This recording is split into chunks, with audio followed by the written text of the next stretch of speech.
Dalgu tertimpa reruntuhan. Duksu sebagai sahabat tidak bisa meninggalkannya. Namun nahas reruntuhan menimpa mereka berdua. Di sisi lain, terjadi kepanikan di rumah sakit. Yongja berusaha mencari Duksu, namun ia tidak menemukannya.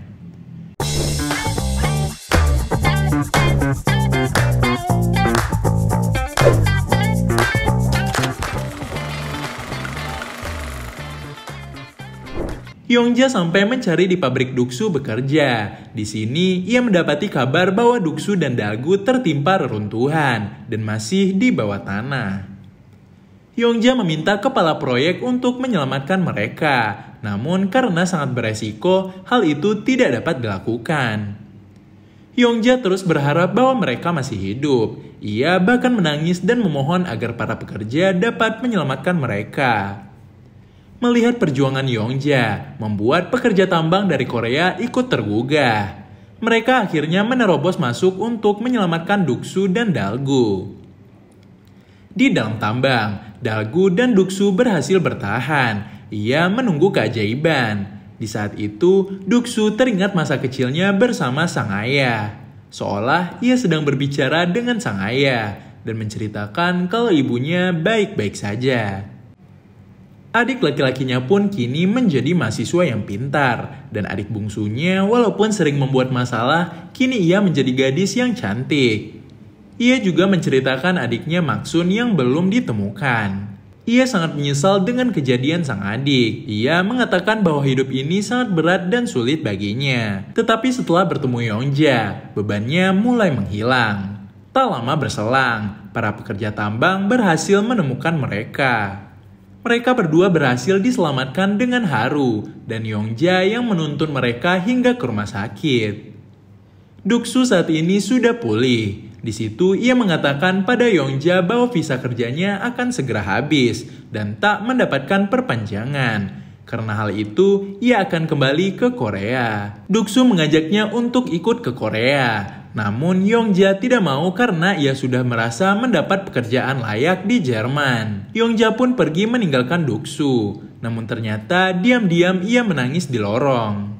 Duksu akhirnya kembali ke Korea. Dari hasil kerja kerasnya di Jerman, ia berhasil membelikan ibu dan adiknya rumah. Ia disambut haru oleh keluarganya termasuk sang ibu yang sangat bangga dengan anak sulungnya. Hari-hari berikutnya, Duksu membantu bekerja di toko milik sang bibi. Saat sedang membantu, tak sengaja ia melihat Yongja yang berjalan di depan toko sang bibi. Duksu terkejut dan akhirnya mereka berdua makan di tepi pantai. Duksu menawarkan minum alkohol namun Yongja menolak dan ia berkata sedang hamil anak dari Duksu. Ternyata sehari sebelum Duksu kembali ke Korea, ia datang dan mengajak Yongja untuk pulang. Bahkan ia berjanji akan menjaga Yongja sepenuh hati. Tetapi saat Duksu sedang memohon, Yongja menyerang Duksu hingga membuat dirinya mengandung. Mereka berdua pun akhirnya menikah. Suasana gembira menyambut pernikahan mereka. Singkat cerita, Duksu didatangi oleh seorang pria yang katanya akan membeli rukonya tersebut. Duksu pun datang menemui pamannya. Ternyata beberapa hari lalu bibinya meninggal karena sakit. Dan pamannya menjual ruko itu untuk bertahan hidup. Tapi tiba-tiba Duksu berkata ia akan membelinya. Ia serius akan hal itu. Akhirnya ia benar-benar membeli toko tersebut. Ia menangis di depan toko tersebut. Suatu hari, Duksu meminta izin kepada sang ibu karena akan bekerja sebagai teknisi perang di Vietnam. Kali ini ibunya melarang karena Vietnam adalah tempat yang berbahaya. Bahkan dengan bayaran yang besar, sulit untuk meyakinkan sang ibu. Terlebih sang istri yang semakin kesal dengan keinginan Duksu. Diketahui Duksu ingin menambah biaya untuk pernikahan sang adik. Tapi Yongja mengatakan bahwa itu tidak harus dilakukan karena Duksu selalu harus mengorbankan dirinya untuk keluarganya. Namun apa dikata, ia tetap pergi dengan Dalgu. Sampai di sana, pekerjaan mereka adalah membawa barang logistik untuk tentara Amerika. Saat mengantarkan logistik, tiba-tiba kantor tentara di belakang mereka meledak. Banyak korban yang berjatuhan. Di sini ia bersyukur karena adik-adiknya di Korea tak merasakan perang yang kejam. Ia bahkan bersyukur karena anak dan istrinya tak merasakan penderitaannya. Istrinya hanya bisa menangis membaca surat yang dikirim Doksu. Tak lama berselang, para pekerja dan Doksu berkemas dan akan kembali ke Korea. Aksi mereka tertahan karena banyak penduduk lokal akibat perang yang berusaha mengikuti mereka. Bahkan ada yang memohon kepada Daegu agar membawa mereka semua. Daegu yang terpana kepada kecantikan orang itu merayu Doksu untuk membawa orang-orang tersebut. Melihat anak-anak kecil mengingatkan Doksu akan dirinya dulu, akhirnya Doksu mengizinkan mereka untuk naik. Tapi apa daya, secara tiba-tiba tentara pemberontak Vietnam datang menyerang. Membuat beberapa pasukan dan penduduk menjadi korban, hingga membuat seorang anak perempuan panik dan jatuh ke sungai. Melihat hal itu, Doksu langsung terjun dan berusaha menyelamatkan. Saat menyelamatkan dan berhasil naik, Doksu menjadi korban karena kakinya tertembak. Beruntung seseorang tentara berhasil menyelamatkan dirinya. Akhirnya, mereka pun berhasil pergi dengan selamat. Yongja terkejut melihat kedatangan sang suami dan kaget dengan kondisi kaki suaminya yang dipasangi alat bantu untuk berjalan. Yongja menangis melihat keadaan suami. Dengan hasil uang dari Vietnam, ia berhasil memperbaiki toko bibinya yang sudah ia beli. Daegu pun menikah dengan gadis Vietnam yang ia tolong. Berkat uang dari Vietnam, Doksu juga berhasil mengadakan pesta pernikahan yang indah untuk sang adik. Sang ibu pun menangis bahagia.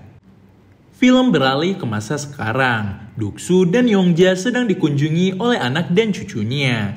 Salah satu anaknya menyinggung toko sang ayah yang sudah kuno dan tidak menghasilkan.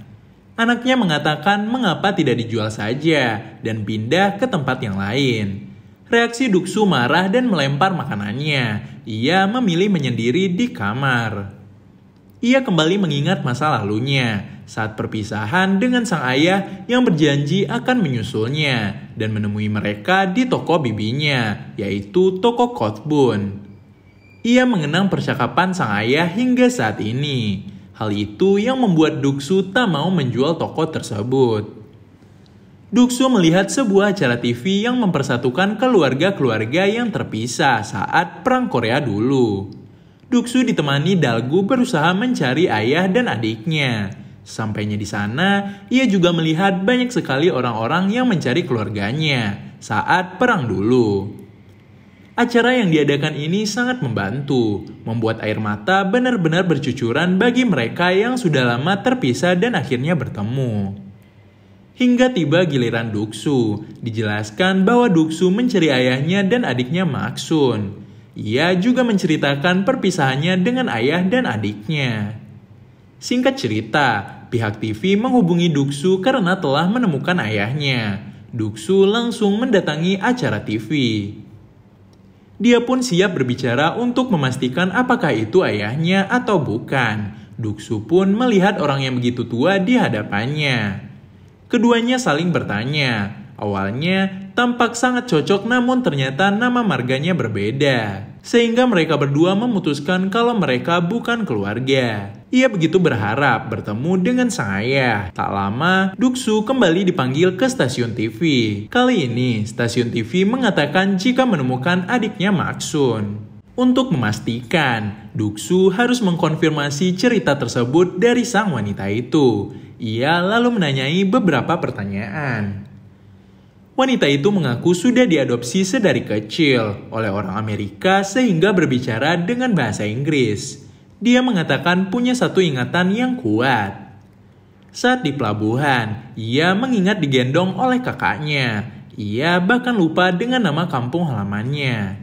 Sambil menangis, ia mengatakan bahwa adiknya memiliki tahi lalat di belakang telinganya. Secara mengejutkan, wanita itu menunjukkan tahi lalat di belakang telinganya. Sontak, Doksu tidak dapat menahan tangisnya, menyadari itu adalah adiknya. Maksun pun ingat pesan sang kakak, bahwa ini bukan tempat bermain. Mereka pergi bukan untuk bersenang-senang. Pegang tangan kakakmu erat-erat. Ditambah wanita itu menunjukkan baju yang tersobek saat kejadian. Hal itu membuktikan bahwa dia adalah Mak-sun. Sang ibu pun yang melihat melalui TV menangis.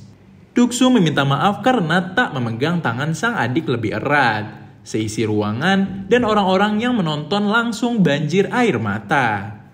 Tak lama berselang, Mak-sun datang menemui sang ibu dan keluarga ini akhirnya berkumpul setelah sekian puluh tahun berpisah. 1 tahun kemudian, sang ibu meninggal dunia. Hingga akhir hayatnya, sang ibu masih terus merindukan suaminya. Beralih ke masa sekarang, Duk-su dan keluarganya berdoa untuk sang ibu yang sudah lama meninggal. Setelah itu, mereka bernyanyi bersama, namun Duk-su memilih masuk ke dalam kamar. Melihat foto sang ayah, ia berkata bahwa ia telah menepati janjinya menjadi kepala keluarga sesuai perintah ayahnya dan ini sangat melelahkan untuknya. Di tengah sikap kerasnya, ia tetap menangisi sang ayah karena sangat rindu. Ia memeluk baju milik sang ayah di saat yang lain sedang bersenang-senang. Adegan pun beralih ke awal film, ketika keduanya duduk di atas atap rumahnya. Yongja memegang tangan suaminya yang ia cintai dan film pun berakhir. Overall, film ini super mengandung bawang di mana-mana. So, see you on the next movie.